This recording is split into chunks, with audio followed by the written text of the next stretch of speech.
Jordan, how's it going tonight, man? It's going pretty good, man. Can't complain too much. Awesome. What about Well, you? pretty good. Pretty good over Yeah. here. I Yeah. really appreciate you taking the time to agree to be on here. It's awesome to get a chance to actually talk to you. Dude, of course, of course. Been eyeballing your work for a while. Yeah, well, it's not much compared to what you do, but I definitely appreciate any tips or feedback. So always open to that. I should be coming to you for tips or feedback. Well, I appreciate that. Yeah. So why don't you tell us kind of a little bit of your backstory, how you got into photography and kind of how you ended up working for CarTrek? Okay. So, I've always been interested in cameras and photography and stuff, and cars, of course, have always been, a major thing in my life. So about, I'd say 5 or 6 years ago, I really wanted to, take some pictures of some cars. I saw, people like Pepper Yandel here in Dallas taking photos, and really liked his style. Several others, Jeremy Cliff, Andrew Link, and I just wanted to figure out how to do it. So I invested in a camera. I got a 6D and the 24-105, the go-to lens for your first red ring lens, and created a let's see, it was on a forum. It was on a local forum. I asked for 30 volunteers just to kind of, hey, come here with your car. I'll play around with lights and settings, and I just want to hone my skills, and you'll get the photos afterward. And I made it through probably 10 of those before I started getting phone calls for paid gigs.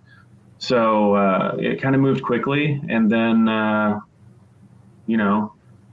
as it goes, you pick up clients, and then your 9 to 5 turns into this hobby thing that's like, paying the bills now. And then, with the video that I'm doing now, it's just, it's a whole different realm. I mean, I actually met, well, there's a lot, this is a loaded question, sir. I was not prepared for this. So I'll just backtrack to where I met Freddie Tavarish. I met him on a rally from Dallas to New York. We were both participants, and the photographer for that rally backed out last minute, and I had my camera with me, and I told the organizer, hey, I'm going to have my camera. I'm going to take pictures anyway. When I'm done, you can just have them. You can have it for media or whatever. And he liked that a whole lot. So he hired me. Since 2015 on, I've been the photographer and videographer for that rally organization, Dust Ball Rally.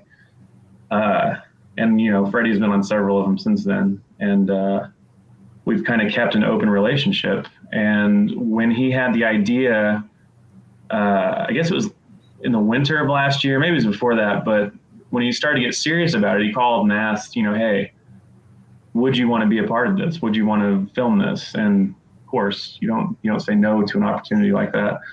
So yeah, that's kind of how it all started. I mean, video is still super new to me. I don't brag about being awesome at it or anything. It's just something I'm figuring out. But it's the challenge that, really keeps me coming back. It's super exciting to just kind of get away from stills for a while and do some video. Sure. And so what's your role really then with CarTrek? Like, what's your title and what do you do on the show? Kind of evolving.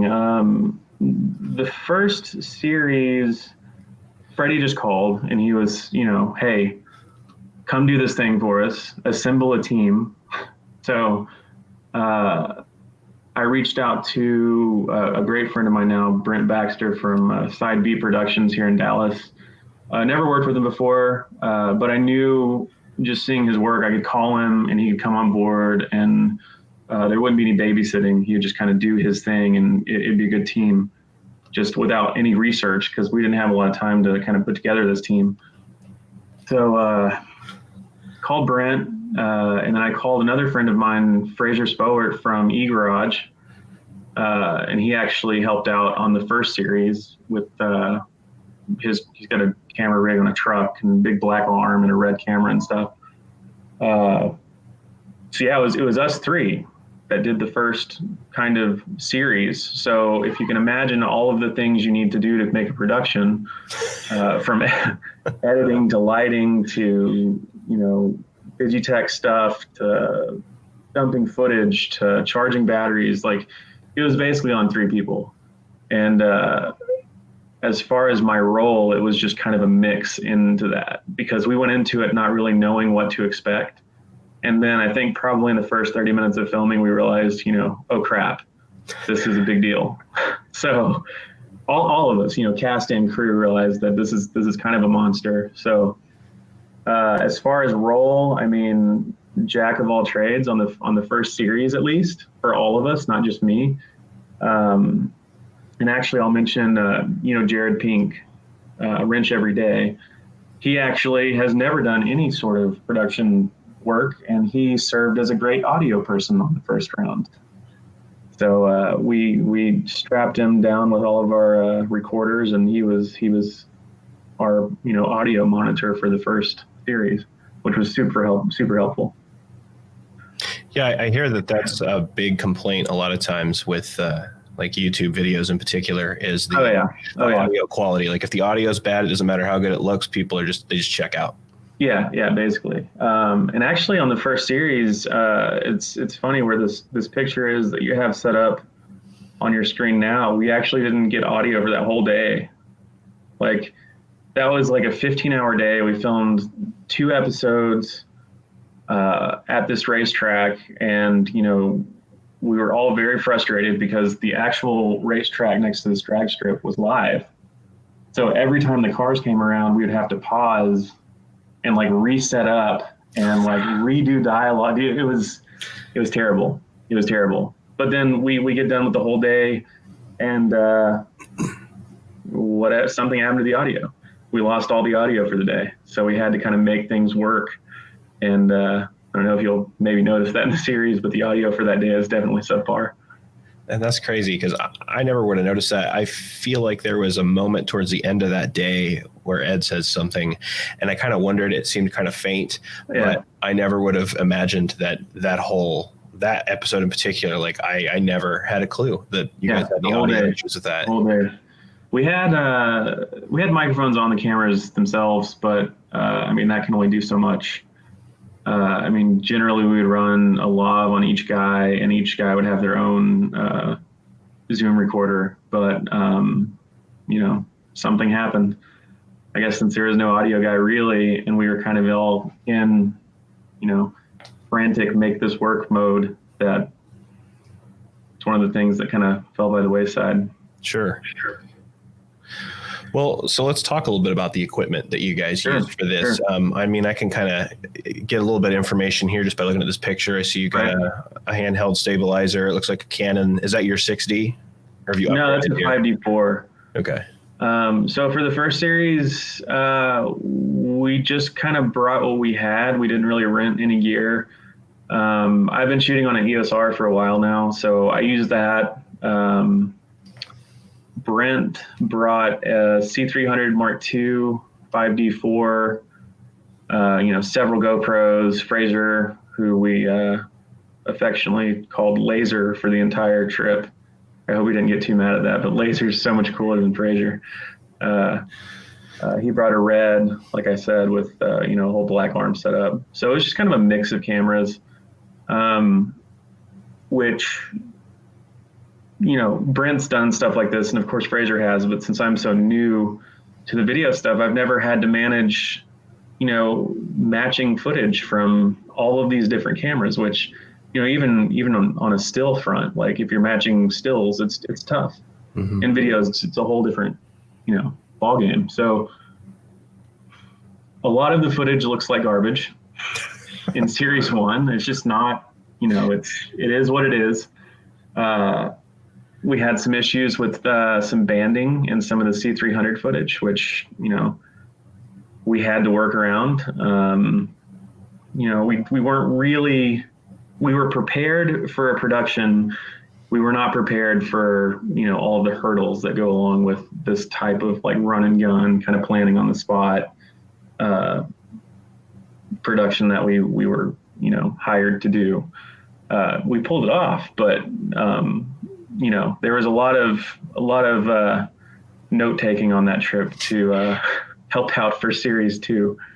Sure. we had a Mavic 2 Pro and Phantom 4 as far as drone work.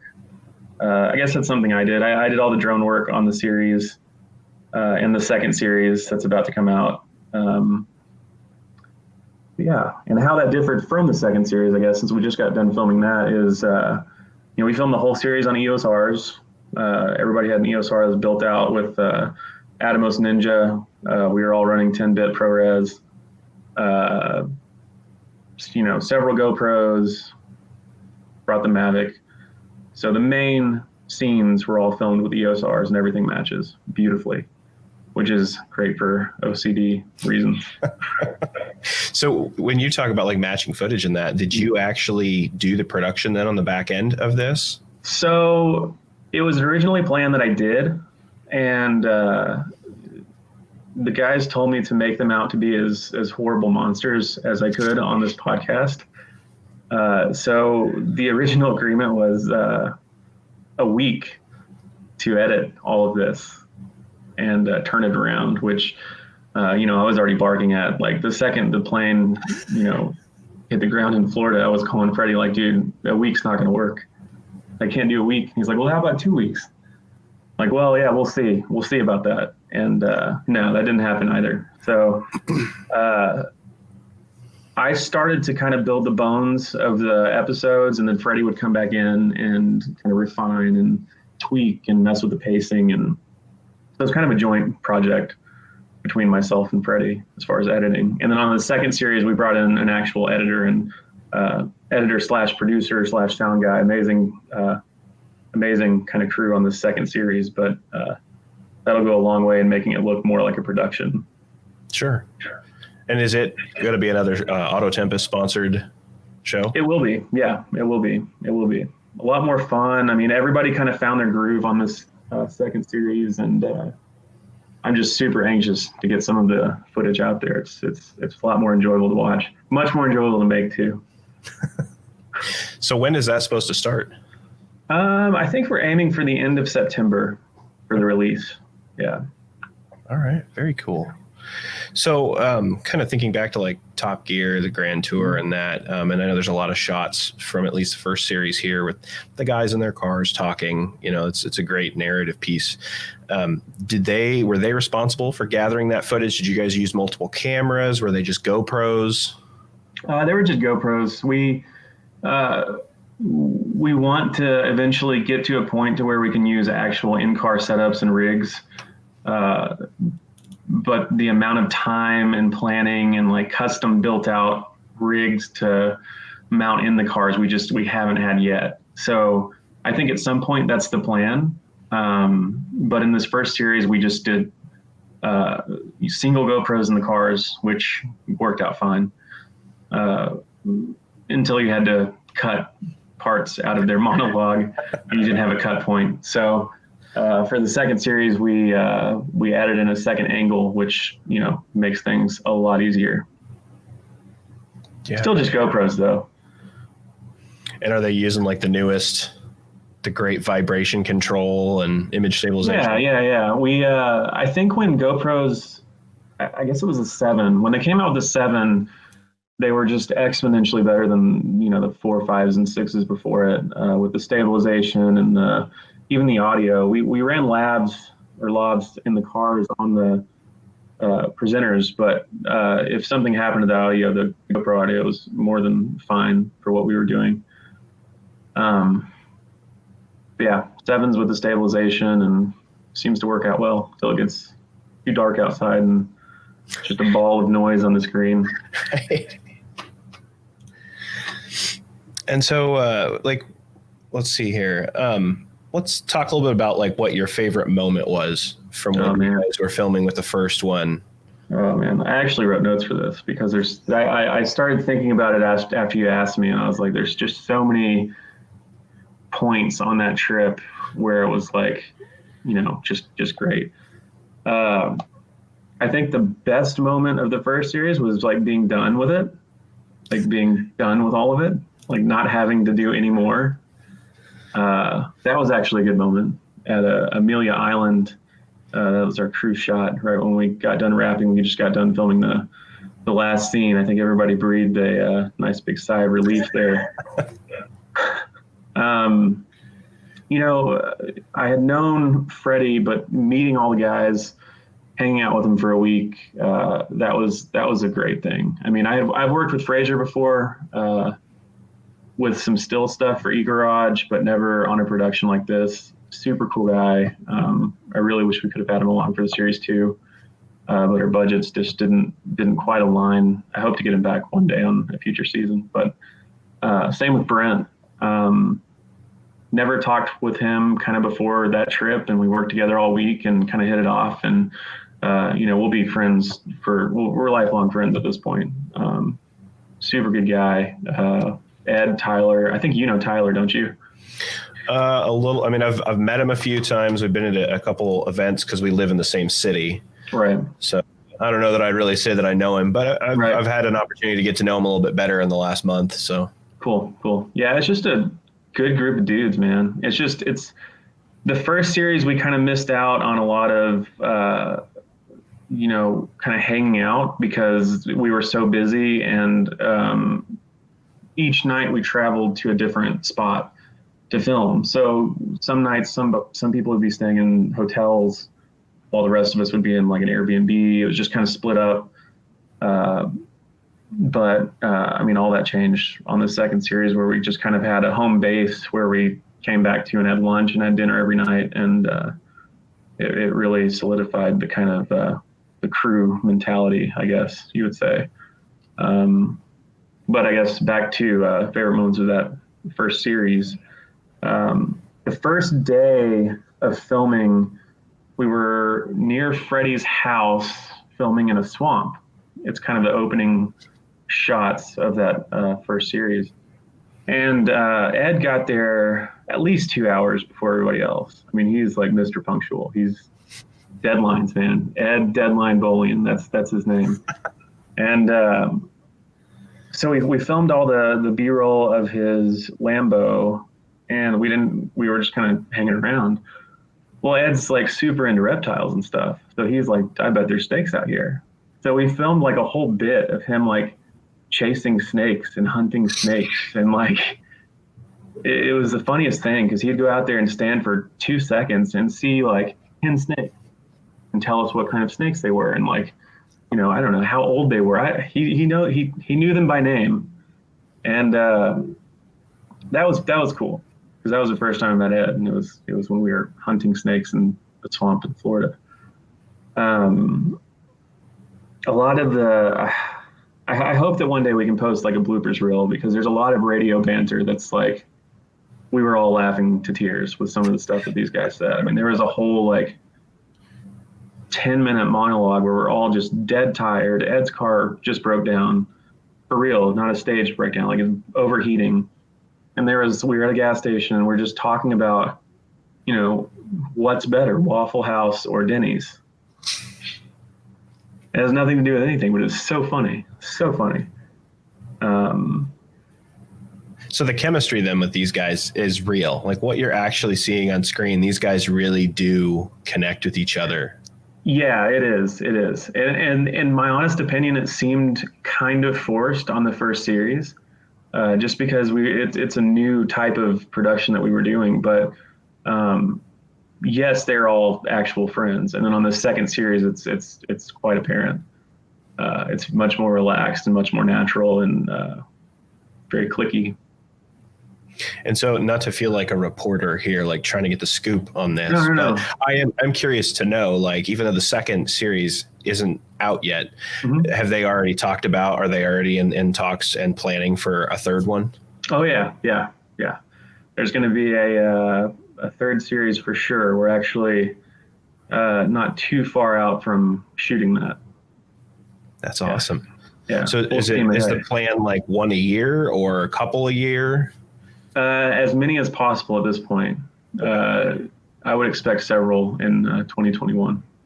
Nice. Yeah, for sure. And it's YouTube release still? Yeah, I think that's the plan. The guys have talked about various platforms, but I think YouTube just kind of fits. They already have the fan base. So, sure. And is it always going to release on Freddie's channel?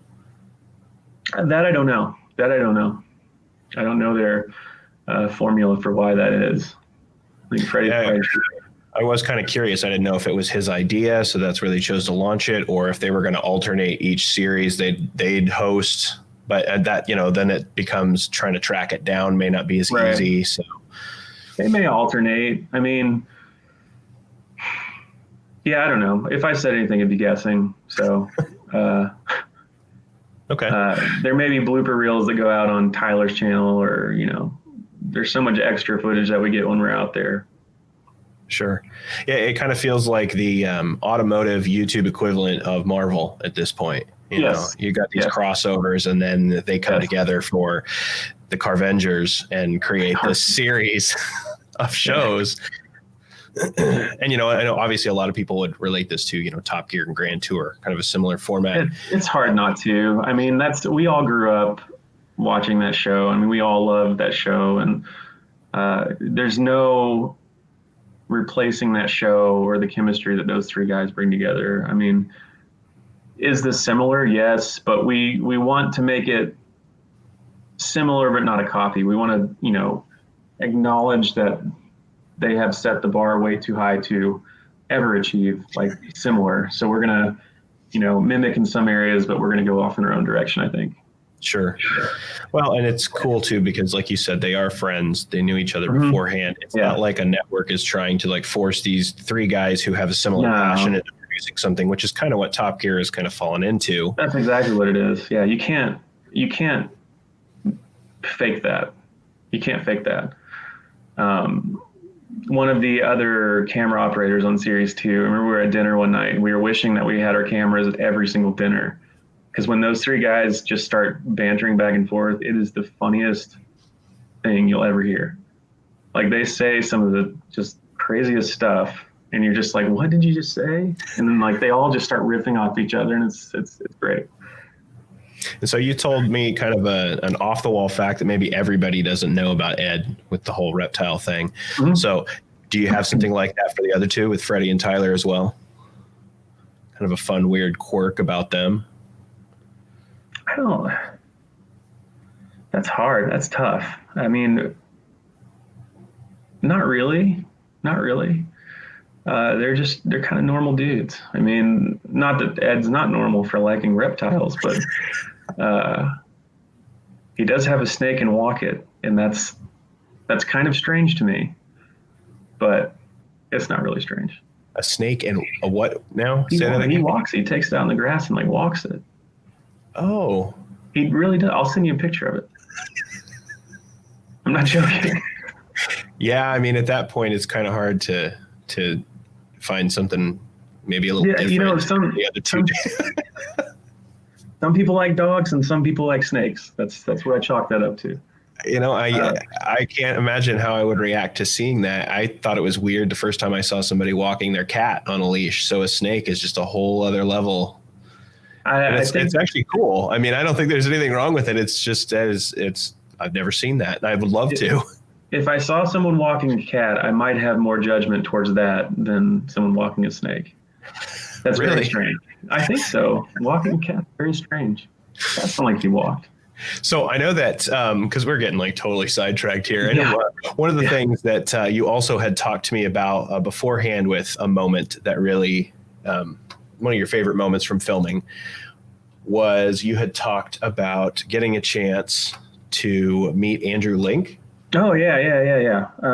So we were at Amelia Island, and we were kind of waiting for more people to show up. And I was filming some B-roll of some of the car show going on, and I saw, this is going to sound very strange, and Andrew's probably going to think I stalk him or something, but I saw someone, couldn't make out their face. I just saw him, and I was like, that looks totally like a guy that I've never met, who I think I know, but I don't really know. So I grabbed the Brent. Yeah, he's over by the McLaren booth. And we walked up to him, and then sure enough, it was Andrew Link. And we actually had a nice conversation. Super nice guy. So much respect for that guy. But I told him, I'm going to make sure that you're in the B-roll of one of these episodes, and I'm going to make you a star. So I credit all of his fame and fortune from to a CarTrek. Obviously. That's not true at all. At all. It's even kind of creepy that I sent you that photo where it's like, where's Waldo? It's like Andrew's back. But you're like the kid that like circled it in the book when you checked out the library and then you sent it back. Like, I didn't even get a chance to find him here. Like, you already did the work for me. Right. Exactly. Oh, that's cool. It was awesome. It was super cool just talking to him for like 10, 15 minutes and seeing him throughout the day at Amelia. I mean, anybody that's met Andrew, I think can say the same thing, where it's, you talk to him once and it feels like you've known him your whole life. He's just that type of person. And, I hope that we run into him again. Yeah, I know that I was terrified to actually have him on the show. And really? A friend of mine, yeah, I know. Everybody's like, really? That knows him. But another guy that I'm friends with online was like, oh, you got to talk to him. He'd probably be willing. He's super nice. And I was like, I don't know. I've seen him like leave feedback and stuff online. I don't know. He kind of, he's just this whole other level from me, And so I reached out to him thinking he'll never say yes. And he was like, oh yeah, anytime. Yeah, just let me know. Super cool guy. So let's go ahead and move on to the next question then, which would be, what was your biggest takeaway after wrapping up like the first season? Like, what's something that you came away with feeling like you learned, I know now next time when we get together for the next one, this is how you do this? So coming from like a photography background, I feel like the automotive photography like realm, it's very self-sufficient. Like, you go out with your light, you go out and take your photos of the car that you're shooting, and you can do it all alone pretty easily these days with, onboard power strobes and remotes and triggers and all that stuff. So I've always kind of been a loner and have like flourished in this loner type of photography. And I went into CarTrek kind of like, I'm going to shoot my stuff. I'm going to sync it with Brent's stuff, and then I'm going to sync it with Fraser's stuff, and then we're going to make something, which is not the right approach at all. I mean, what I took away from this is that teamwork. I mean, bottom line, like you are a part of this thing, and you need other parts to make it work. And Brent's been kind of a huge help in like beating me out of that mentality. Like, even when I have still shoots here, he's like, dude, I'm going to come help. You're going to let me help. Even if you say no, I'm going to come help you anyway. Like, it's about teamwork. And that goes for the cast and the crew. And like, everybody has to be on the same page pulling their own weight. Not to say we didn't pull our own weight on the first series, but I mean, just open yourself to letting people help you, and you do the same for other people. And I mean, kind of getting off track here, but I feel like the more people that you have in your circle, the faster you will grow and flourish into, what it is that you're trying to achieve. Does that make sense? Sure. So yeah. And that photo right there is actually a really cool photo. We shot that in Red Rocks near Las Vegas. Red Rock, I don't know what it's called.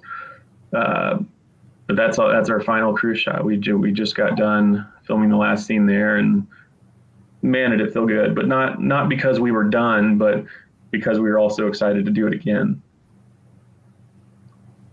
And so has the audience has been, from what I can tell, I've not heard anything bad about the first series. How do you guys feel? Like, do you feel like it was as well received as you'd hoped? Yeah, I think so. We were all scanning the comment section, which you're not supposed to do. I think they teach you that in YouTube 101, like, don't read the comments. But, I want to know, as far as like on a production level, like, what are people griping about? What's something that we can check off for the next time? Which, it comes natural for a lot of people, but there's so many moving parts in this. Like, what's something that we were watching this so closely that we missed that we can kind of fix for next time? So, aside from, very, very, very, very few comments about, technical stuff, I mean, I think everybody's super stoked. And like I said, I can't wait to hear people's reaction for the second one, because it's so much better. So much better. And so are you hoping that this will be something that you'll just continue to do? Maybe this will encompass a lot more of your time? Oh, yeah. Yeah. I think we're all kind of in the same boat. I actually talked to Ed for a little while the other day, and one of the last things he said was, when we left that house in Vegas, we were as strong as we've ever been. Like it just feels like a driving force. So I think we still didn't have a dedicated audio guy for the second series, which we we realized after a day of shooting that our cameras weren't recording audio.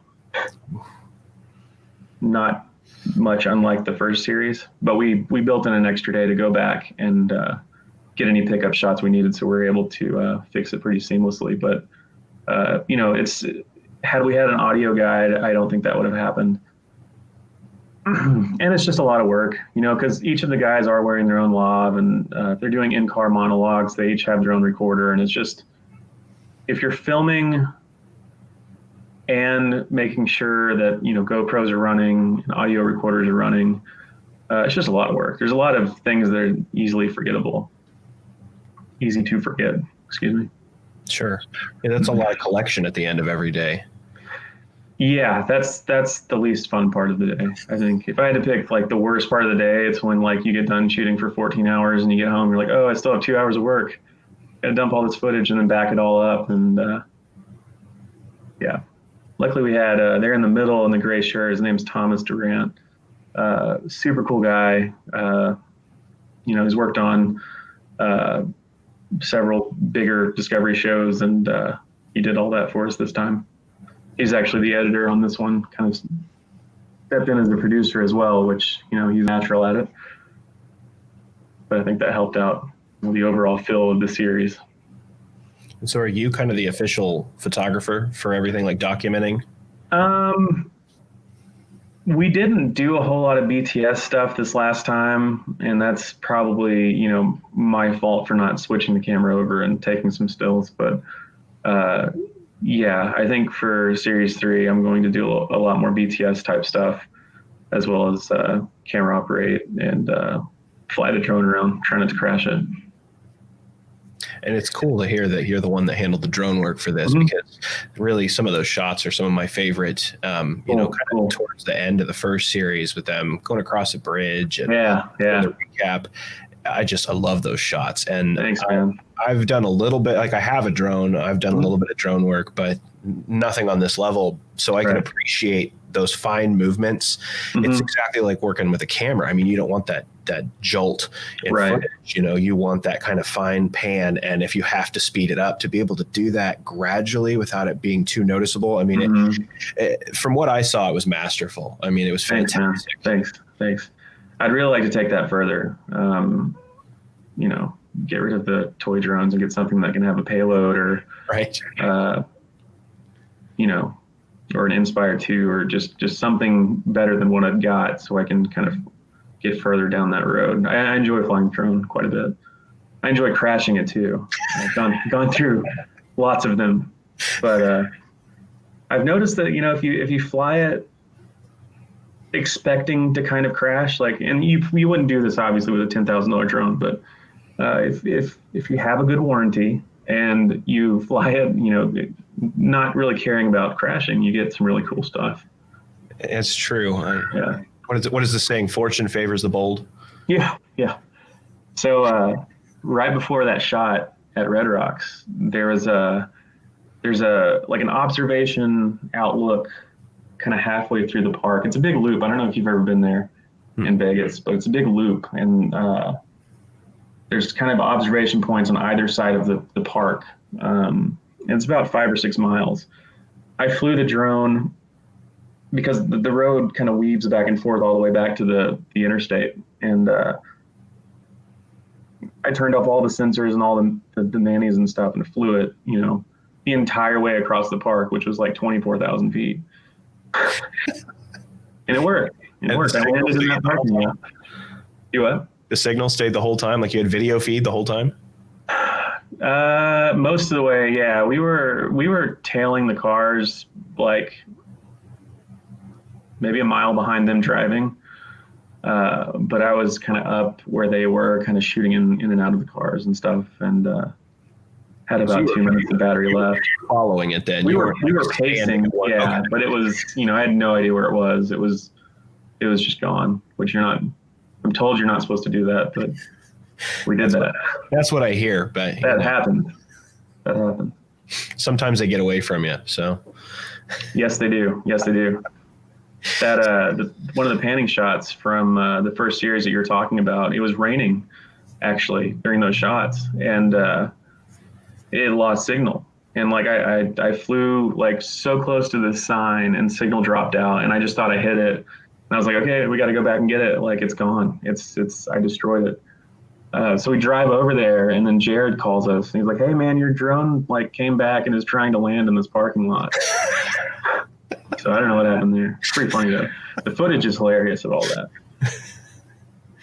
Oh man, drones are just a whole other thing. It's crazy. It's sketchy, but they're super cool. Super cool.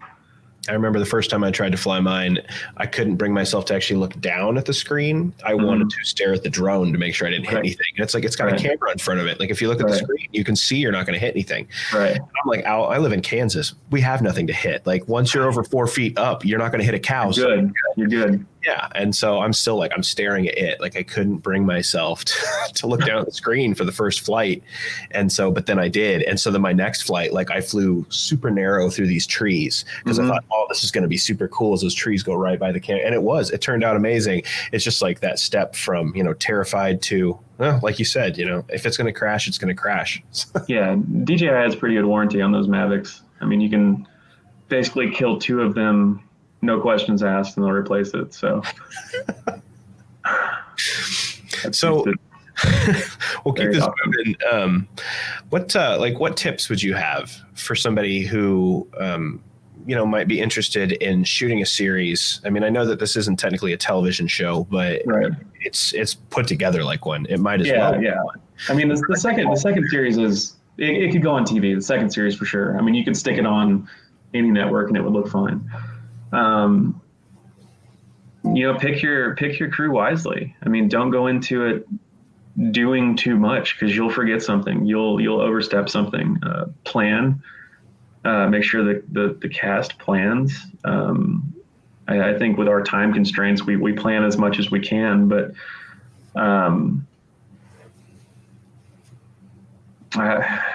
lots of hard drive space.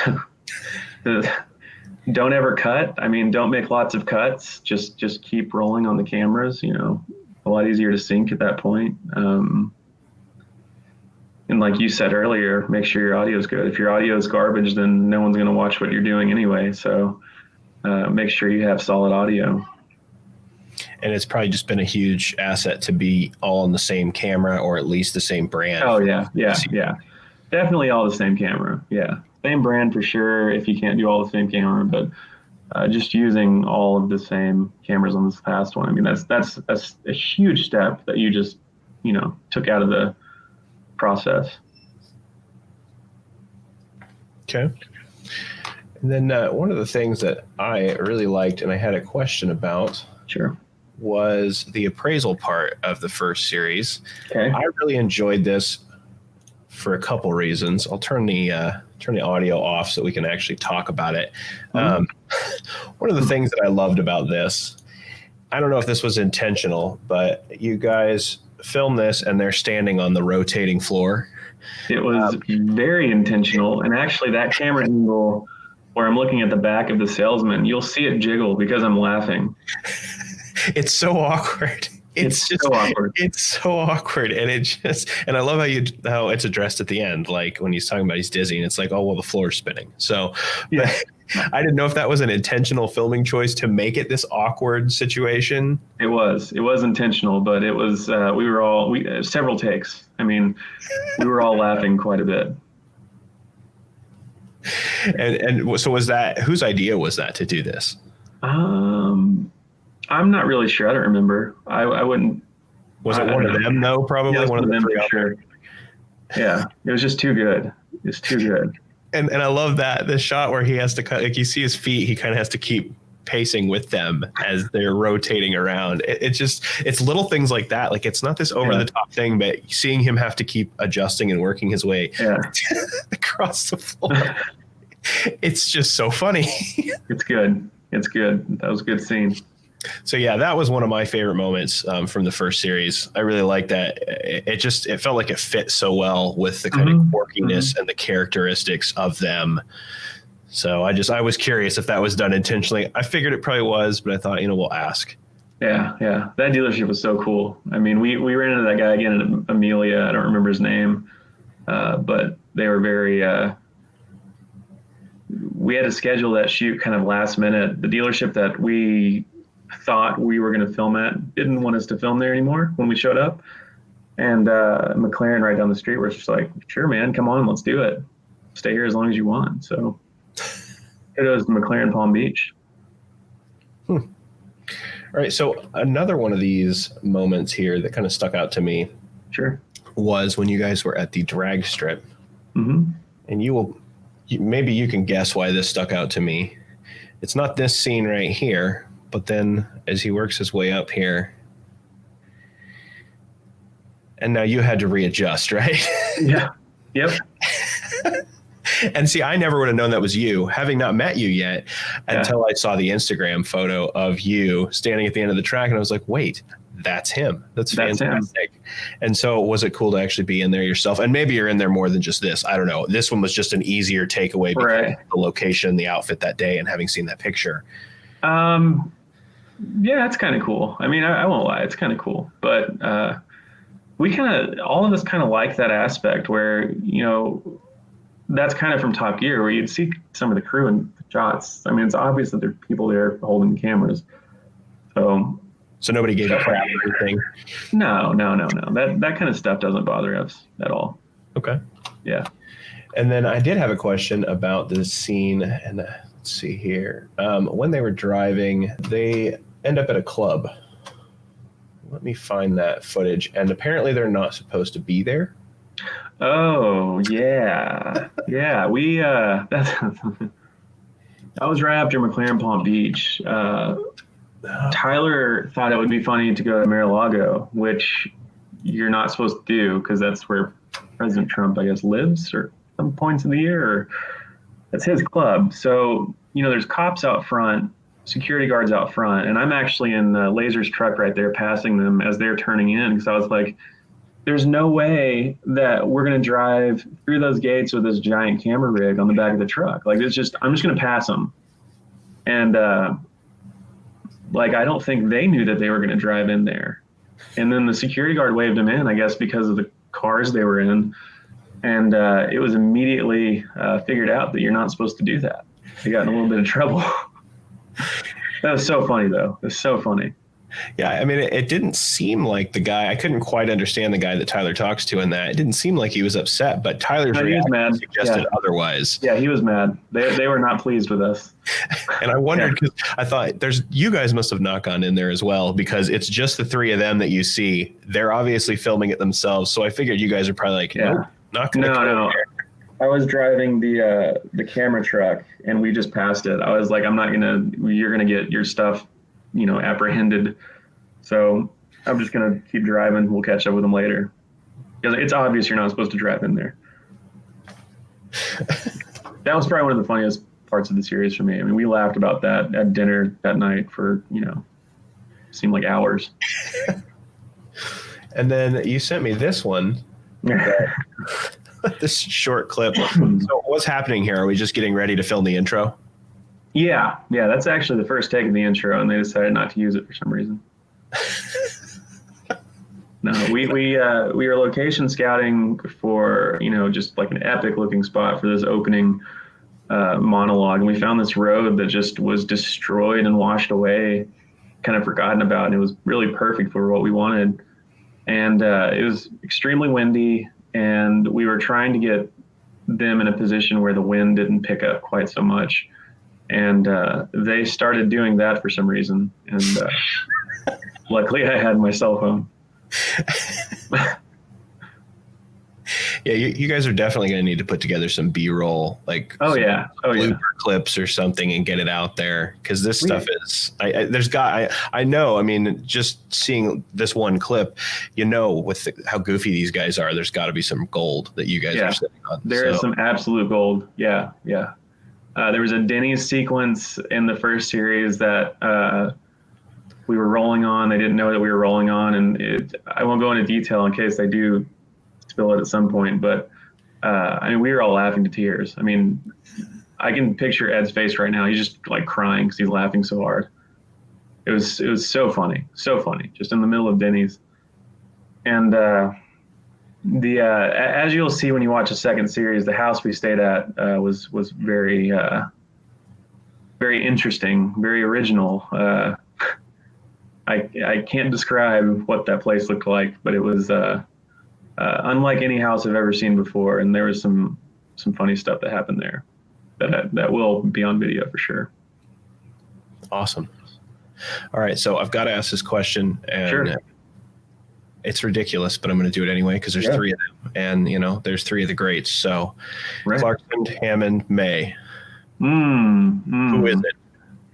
I think Clarkson's pretty easy. I'd say Clarkson is Ed, because the stuff he says catches you off guard in like the best way possible. Like Clarkson can say some, pretty jacked up stuff, and it's always hilarious when he says it. And Ed will say some pretty jacked up stuff, and it always catches me off guard because he's such like a proper dude, and like, that's my Clarkson pick for sure, 100%. Tyler pins me for more of a James May. I don't know why, but he does. And then I can't say that. If I had to pick, Ed Clarkson, Tyler May, Freddie. Just a default to Hammond. Yeah, default to Hammond. It's tough to say though. And see, I kind of just, with my limited interactions that I have had and the few conversations with Tyler, I can see the May thing. May is my favorite of the three of them. I like how different he is. He's very different. Very internal. The stuff that he says, I think, is really funny, and it seems like it doesn't always get the right reaction from the other two, and I see that a lot with Tyler. Right. Yeah, I can totally see that. More so than with Freddie, but I'm going to have to default Hammond with Freddie. And with the Ed thing going to Clarkson, that just reminds me of when they're on the drag strip and he's shifting and driving, and it seems like he's hearkening back to that image, that GIF that's so popular of Clarkson, where he's got that, that. Yeah. He's shifting. Ed is a one-liner king. Like, some of the one-liners that he comes up with, I don't even know where he comes up with it, but it's so funny. So funny. And the scene where they had to do the uninterrupted, no mistakes, kind of review of the car driving around the track. Did he actually nail that? Yeah. That wasn't the magic of editing. He just got in and pulled it off. No, he got in and did it. That's how he rolls. I couldn't do it. I don't know how he does it. I wish we could have like an unedited version of that, because I think Freddie maybe took the longest. It's hard to do though. Oh yeah, I can't drive on a track at night, like fast, and talk about something. Yeah, and it's, you sit and you watch it and you think, how hard can it be? And for some people, you just naturally, you think 2 steps ahead anyway, and as long as you can articulate that, it's no big deal. But I know. I mean, looking at that, like, there's no way I couldn't do that. I think I could do that watching that, but then you get the camera in your face and it's like, nope. Yeah. Say my whole name. Nope. I think, you could have an outtake series just on stuff like that. Like, Tyler's outtakes are hilarious. Like when he gets tripped up in his words or something, or he didn't like land in the right spot. Like, it's just, he's hilarious. They're all hilarious. Like, the stuff that you don't get to see, it's a shame, because it's very, very funny. Maybe we can implement more of that stuff in series 3. Yeah, Hopefully. So kind of wrapping things up, can you tell us anything about Series 2? I know that this will be out probably right before that comes out. So can you share anything about that? Kind of not. I don't know what they've shared. I mean, they've already revealed kind of cars online, not who has which car, but the cars have been kind of leaked out there. There was an 04, I think it was 04 Vanquish, an 05 CL65, and a 01 or 99 Maserati GT. Properly terrible Maserati GT. Just the worst in every way. When I saw the picture of that, I wasn't anticipating that being on this show. I don't know why. It fits, but I was not anticipating that being a pick for this. It's bad. It's bad. I rode in it at one point with Tyler, and I mean, the seat didn't work in it, so it's fully reclined. And like, I'm a bigger dude, so, you know, it's already awkward in a car with a big camera and stuff. So I get in this car and he's like, oh yeah, that seat doesn't work. So I like lay down next to him and the car is just basically falling apart all around us. And he goes to roll up the window or something and it just makes this god awful noise.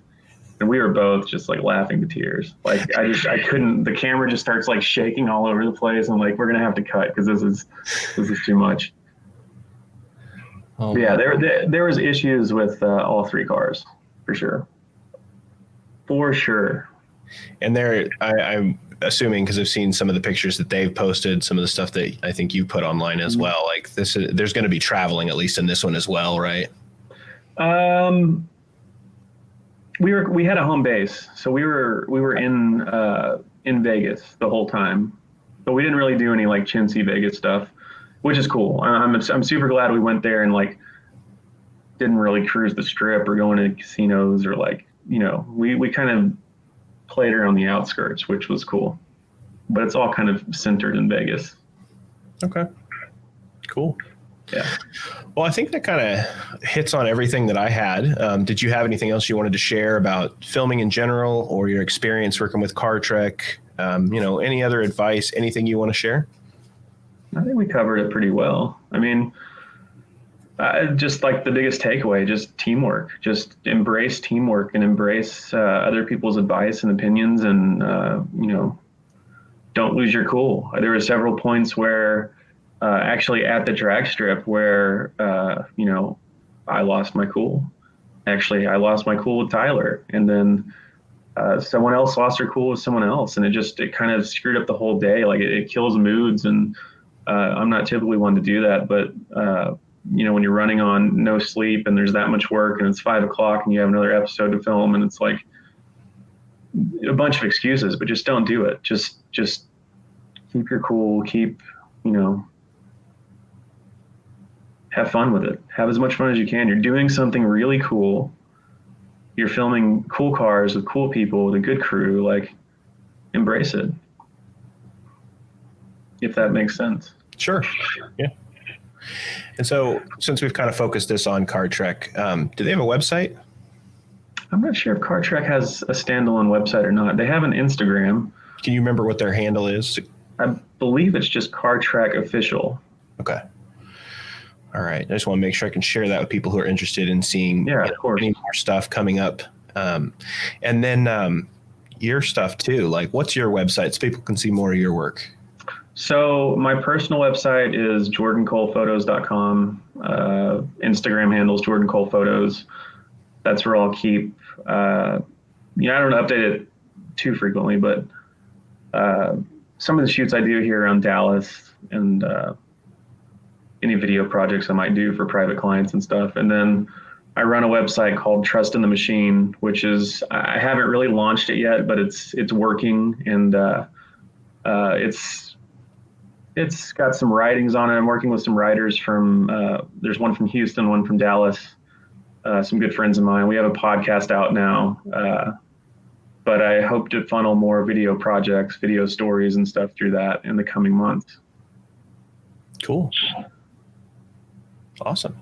Well, thank you so much for agreeing to come on here and, share your experience, share your tips, all this information to kind of get a closer look and a behind the scenes look at the series CarTrek. Yeah. I know I really enjoyed it. I had no idea it was coming. I had a chance to talk to Tyler about it a couple months ago after the first series, and I'm excited to see the second one. I think you guys have done a really cool job with this. Thanks, man. I love the chemistry between these guys. It's authentic and it's fun. Yeah. I mean, if you like the first one, the second one's gonna rock your world. I hope.